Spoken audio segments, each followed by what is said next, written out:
Esagi Eramdam sida akoi si refugee oina lanjen ba mo oina leiba masidi na Thamoi Sokningai sidi na leiti haitar kuki sunglai lemda akoina polapa akoina gyan tarpodo kuki leramde haitare moris adubu tamna kuki si khara changapadi masi government gi asoibane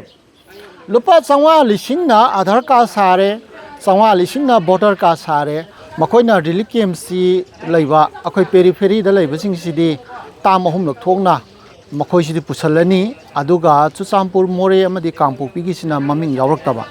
hairiba pusalhodaba group sina makoina tongana prefecture de house hari biduda amuk thamgani haibagi polamakak tabase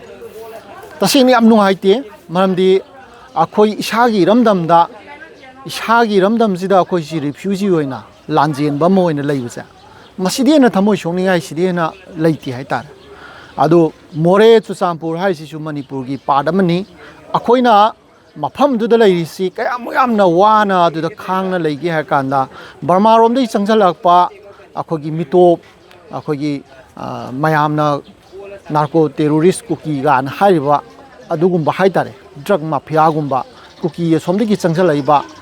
henjalaiba jingjana noma gi masing hengpalakpadagi akogi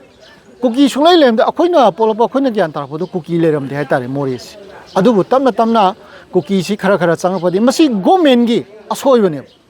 lupa changwa lising na Aadhaar card sare changwa lising na voter card sare aduduna sum